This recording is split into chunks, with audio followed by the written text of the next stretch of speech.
My name is David Alexander III. I'm a pastor of a local church, also a retired police chief of the city of Pensacola. After serving 32 years in law enforcement and being active in the community, I've taken on a lot of causes during and even after my retirement. But men's health is near and dear to my heart, not just because I'm a man, but I also realize the critical need for a discussion about how well men are taking care of themselves. I have recently gone through some critical health issues myself. I'm a cancer survivor, a prostate cancer survivor. 2016 will be 10 years that I have been cancer-free. And I've had some issues in my family where males have been diagnosed with cancer. So if anything I could tell you right up front, I am a champion, a proponent for getting checked. My prostate cancer was detected during a routine checkup. And it was following an incident where my son was diagnosed with a different type of cancer. And but I say early detection gives the medical profession and the patient the greatest opportunity to intercept and, if not mitigate, eliminate the dangers and the risks of cancer. And that goes with men's health, period. I believe that men should talk about health issues relating to men, like high blood pressure, the history of heart disease in the family. Because at the end of the day, I've seen a lot of men when they're sitting in the hospital and they've gotten the final word from the doctor that there's nothing else can be done, they're in a pool, what I call a pool of regret. I wished I had gotten checked. I wished I had done better about my health. And so over the years, I've come up with a greater appreciation for prevention in regards to health, not only physical health, but mental health, because a lot of your mental health has an origin in how well you take care of yourself. Well, there has definitely been a shift in the mindset of health and wellness in law enforcement. I remember beginning that conversation before I retired in 2017. It's all about being tough. It's all about having a mindset, I'll just throw some dirt on it and keep pushing on. If I'm hungry, I'm gonna just, that's gonna be how I drive myself. And what ended up happening is you drive yourself into a state of bad health because your body's not properly nourished, your body's not properly hydrated. So I do a lot of things now about water, quality of water, getting nutrients back in the body, doing things as naturally as you possibly can. So it is a change in mindset because a lot of law enforcement and first responders don't have a long history of longevity after retirement because the high blood pressure, the blood disease, the heart disease, all these different diseases begin to plague the body and it takes its toll on you when you're not in a hype environment anymore.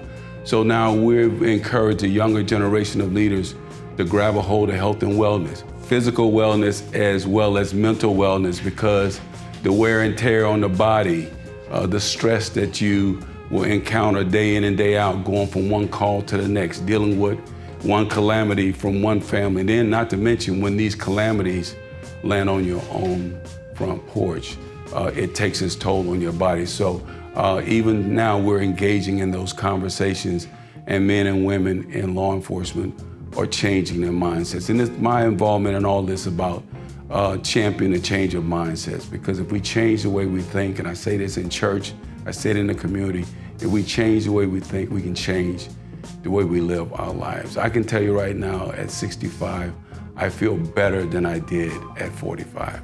I've actually lost a lot of friends that were 10 and 20 years younger than I because nobody wanted to talk about prostate cancer. To be checked, the traditional way that they used to check you was very embarrassing to even say you had it done. Not to mention the fears and the stereotypes of having it done. So my doctor, I trusted my doctor, and that's another thing. A doctor and patient relationship has to be genuine, has to be transparent, because there's some hard talks that need to be had, especially when you come out of the history of high blood pressure, hypertension, heart problems. So my doctor was very open, and he said, hey, look, your PSA has gone up since the last time you were here, which was a year ago. He said, let's go ahead and get checked just to make sure. He said, it could be nothing. It could be something that you ate that drove it up, who knows? But to be safe, let's get checked. And so I've shared that with other men. As a matter of fact, I have had men that took some aggressive options and they wish they had explored other options but it was a panic. So we're trying to help men not panic at the thought of being tested for cancer of any type. And then, of course, if you can talk yourself out of anything. So when you hear a lot of war stories, man, I was doing fine until I went to the doctor, and now they got me on all this stuff, now they're telling me I'm gonna die. Well, you're thinking that you could have avoided that by not going to the doctor, but no, you needed to go to the doctor a long time ago. Well, there has definitely been a shift in the mindset of health and wellness in law enforcement. I remember beginning that conversation before I retired in 2017 or 65 after retiring. And what was happening is that they took into retirement all of these issues that had long gone neglected. And so I found out that heart disease was a very prevalent cause of death for law enforcement. And so when my shift work and my level of stress changed the way I was able to go out and play pickup games of basketball. So then I started to have a history of high blood pressure. And so my doctor, going to a regular visit, he said, let's put you on a low dosage so that we can mitigate this thing ahead of time, because I was 50 at the time. I was in a high stress, it was an administrative position in law enforcement. I was a black male, and then I had a history in my family of high blood pressure and heart conditions. So I had to be proactive, and of course, there are a lot of things I still want to see my kids grow up, see them get married, have grandkids. There are still a lot of places I want to go. I can't do that if my body is not able to allow me to do that. So it required a change of mindset. And in the recent years, I've gotten even more serious because I've had some situations to occur in life that make me step it up. And so now what I eat, what I drink, has a lot to do with my good health. The fear, the acronym I like to use for fear is false evidence appearing real. Why sit here and be afraid of a procedure that can remove all doubt?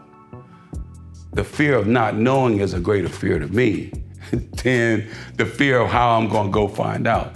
I mean, I guess I'm not afraid of needles. So draw the blood, draw as much as you need.